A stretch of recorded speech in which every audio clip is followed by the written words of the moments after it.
Hello crafty friends, it's Jess from jesscrafts.com, and today I'm here with a little treat project for the Lawnscaping Challenge for back to school.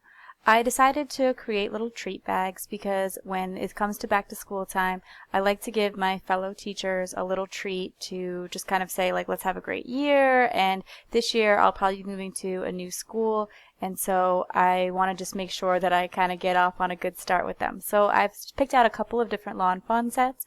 At this point I'm not 100% sure what I'm going to use, so I picked out some stuff that I thought had some good school themes like the paper airplanes or the owl, and of course that teacher set there. And then I also picked out an alphabet set because I wanted to make a custom sentiment. There is that thanks for a great year, but I want to have, since it's the beginning of a year, I want to say here's to a good year. So more of a welcome sentiment instead of a thank you sentiment that would come for the end of the year. With the Lawn Fawn alphabets, what's really awesome is how easy it is to line up all of the alphabets and create your own custom sentiment because they're rectangular in shape. So you can just push them against each other and build your sentiment quite quickly.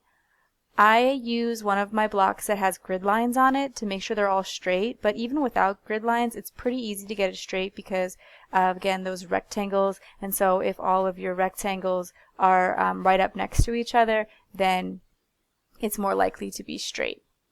And so here I finished spelling out the here's to, and you see that I flipped it over a couple of times just to make sure that it was looking the way I wanted it. And now I'm going to mount a great year. Now, the whole sentiment is for a great year, but I've cut it apart because I've used it in a similar way in the past. And you could mask it off, but since I'll be making a couple of these to give to a group of teachers, I didn't want to have to keep masking things off, and instead I just cut it up so that I could use it the way that I want it, and then you can mount the stamps back again onto your block the way that you want them. So I stamped out the here's to just to make sure it looked right, and that's a good thing because I accidentally put quotation marks instead of an apostrophe. So I switched that out, and now I'm ready to go with the creating of the treats because I have my sentiment done. So I had a bunch of cards that were pre-cut to this 2x3 size here, and that's about baseball card size.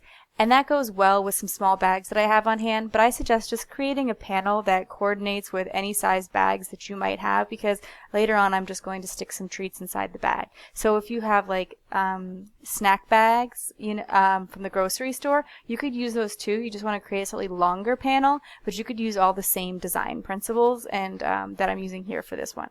So I ultimately decide that I want to use the little bird with the glasses, or one of the little birds with the glasses.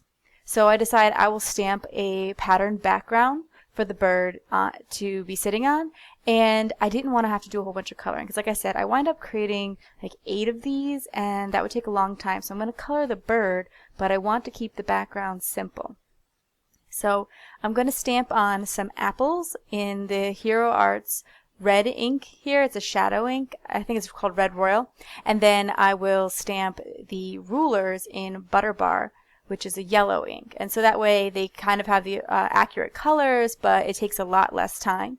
And once I stamp one of them, I'll kind of know where I would like my placement for the others. And so this first one, I stamp it all by itself. But once I really decide on a design, I put down 4 panels on my craft sheet and just sort of stamp them right in a row. Like I stamp here's to on every single one, then I stamp a great year on every single one, and it works out to save time. So you can see, I'm going to show you the coloring for that bird, although it's already colored here, but I was testing it out. So I decide that since I have red and yellow, I'll stick with the primary colors and do a blue, and rather than do like a really true bright blue because that would darken the bird a little bit too much in my opinion, I wanted to go with a slightly lighter blue, so I'm using the BG02 and the BG05 here. I start by laying a BG02 all over the bird and then just add a little bit of shadow areas around the glasses and where the wings meet the body. I keep the glasses with just that one layer of the BG02, so it'll be the lightest part of the bird and it will really stand out. And then I'll just add a touch of orange. I happen to use YR07, but It doesn't matter at all which orange color you use, of course. And I'm gonna die cut all of these, so I just tape the die cut after lining it up around the black edges down to my cardstock and run it through my machine. I do have the magnetic platform, but if your plates are even a little bit warped, I don't find that it's reliable, and I don't want to ruin the work I did of coloring the critter. So I thought I needed just one last little touch. I popped them up on foam dots, and now I'm going to add glossy accents on the glasses. I use a precision tip on top of my glossy accents, which makes getting in that little triangle at the corner of the glasses really easy to do. And I have to set these aside and let them dry, so I set them all up, put glossy accents on a whole bunch of them at one time, put them off to the side, and now I'm ready to start filling them. So you see I only have 2 here because it's easier to fit just 2 of them onto the screen. But I bought these red candies because I wanted to keep with the color scheme.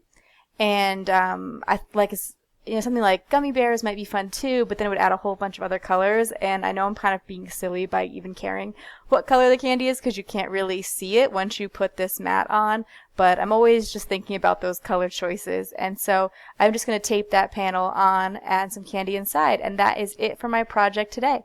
If you like this video, please give it a thumbs up.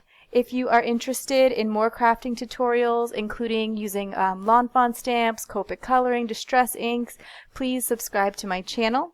If you are one of my new subscribers, as I've gotten quite a few recently, I just want to say thank you. I really appreciate the support. But you can also check out some of my social media links in the video description below in case you want to follow me on Pinterest or anything like that as well. So I'll leave you also a link to the Lawnscaping blog so you can join us in this back to school challenge.